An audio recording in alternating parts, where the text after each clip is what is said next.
My name is David Wortley, and I'm the owner and founder of a small information and communications technology company called MassMyTech. We are based in a tiny village on the outskirts of Market Harborough in rural Leicestershire.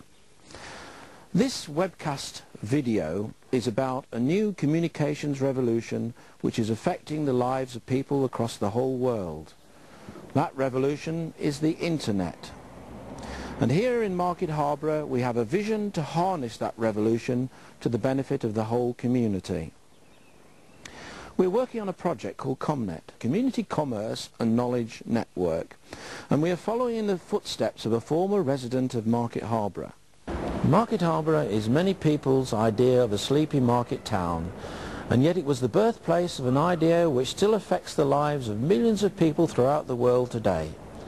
I'm standing outside the Thomas Cook travel shop in St Mary's Place, Market Harborough, and here package holidays to exotic and not so exotic locations throughout the world are sold almost every day. Many of you will have been on a package holiday, and yet you've probably never given a second thought to how it all began. The answer is that it all began here in Market Harborough, within 200 yards of the Thomas Cook travel shop in a tiny alleyway called Quaker's Yard. In the early 1840s, there was a revolution taking place. A new technology called steam power had spawned a new communications network which had spread across the whole of the UK. That network was the railways. And it was a flash of inspiration in 1841 which led Thomas Cook to organise the world's first railway excursion. And this saw 600 people travel by train to a temperance meeting in a park in Loughborough. Within a few years, Thomas Cook and his son, John Mason Cook, were organising travel to foreign lands. Now, over 150 years later, at the start of a new millennium, a new communications network is sweeping across the land. That network is the Internet. And, like the railways in their day, it has the power to transport people to new places and new experiences. The village of Husbands Bosworth is just 7 miles west of Market Harborough. In the Turville Memorial Hall, the local Member of Parliament is holding a Saturday morning surgery. My name is Edward Garnier, and I'm the Member of Parliament for Harborough. I have a very large and diverse constituency, but at the heart of it is Market Harborough. This means that my constituents have long distances to travel, both to see each other, but also to come and see me. It seems to me that the revolution in information and communication technology is going to make life much easier for them, not only to make contact with me, but also so that they can more easily do business with each other, indeed throughout the whole world.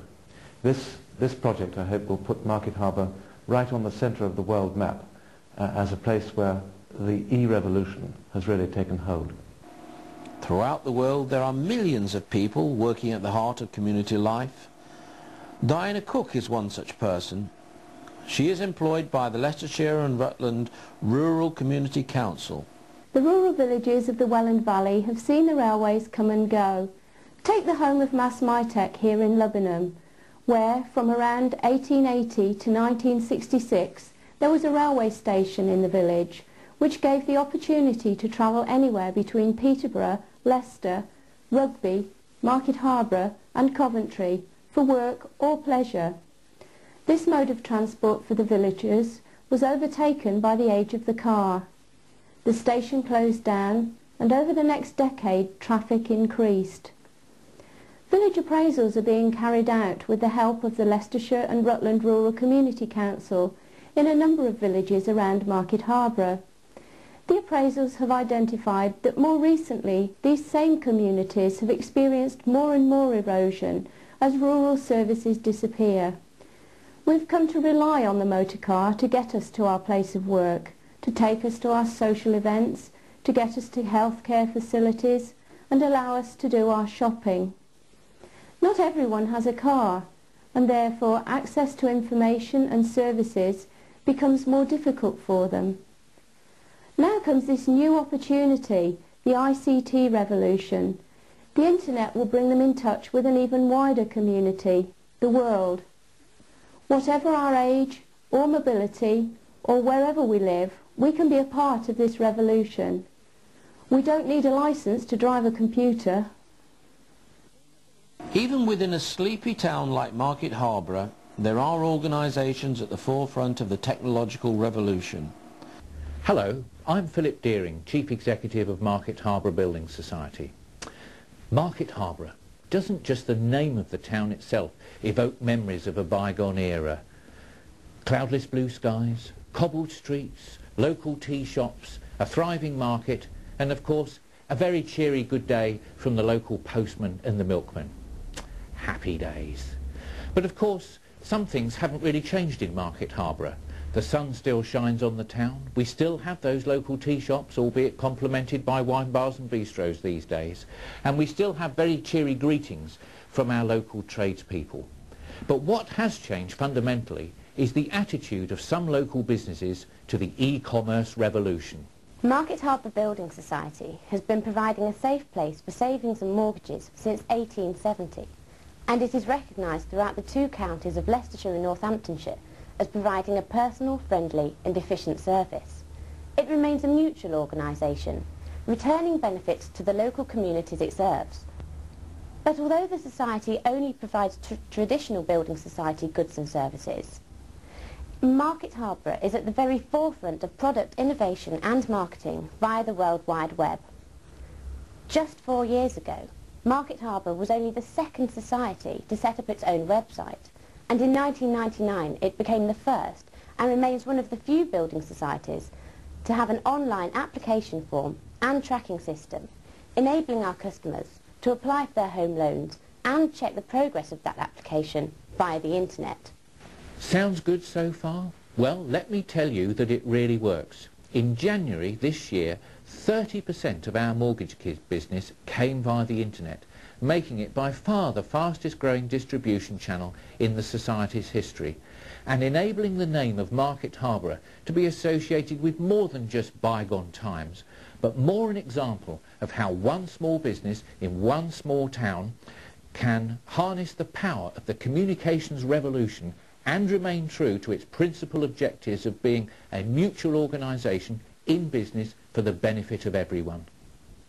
The village of Kibworth is midway between Market Harborough and Leicester, and it was here that Thomas Cook paused as he walked the 15 miles to a temperance meeting on that fateful day in 1841. Over 150 years later, the communications revolution of today is proving that you don't need to be a large organisation with huge resources to be able to trade internationally. Hello, my name is Mary Gildy. I live and work in the village of Kibworth near Market Harborough. I am self-employed and run my own business from home as a distributor for a nutritional company. My work involves promoting natural products to people and in doing so giving them the opportunity to build a business of their own. In Thomas Cook's day, it would have been unheard of for a woman to be running her own business, let alone being able to travel all over the world. But today, technology brings us the freedom to be in more control of our destinies. In my case, the internet and email have opened up exciting new avenues which are helping me to build a thriving business, not just here in my own community, but internationally as well. I have my own website which promotes the nutritional products and the business opportunity, and have recently had inquiries from America and Germany. In Norway, I have already established the business to over 1,000 people, which is expanding into Denmark and Sweden. None of this would have been possible without the communications technology I'm using today, but I am certain that Thomas Cook would have been just as enthusiastic and visionary about the internet as he was about the railway network in the 1840s. Business leaders in the Harborough district, often from long-established companies, have woken up to the benefits of the internet as a means of providing competitive advantage. Hi, I'm James Briggs, Managing Director at Harborough Company.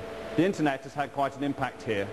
One of the values of the internet is being able to access information worldwide. There's always been a cartel operating in the chemical industry for rubber, and we've had difficulty improving prices. Last year I was able to go on the internet and identify sources of materials from all over the world. As a result, we saved £150,000. It took only an hour on the internet to identify those sources. We're working with people around the world through the internet. For example, on this indicator, I've worked on as a project with someone in the USA who I have never met and never talked to on the telephone. The internet is a powerful tool. It creates open markets and a level playing field more than any European legislation will ever do.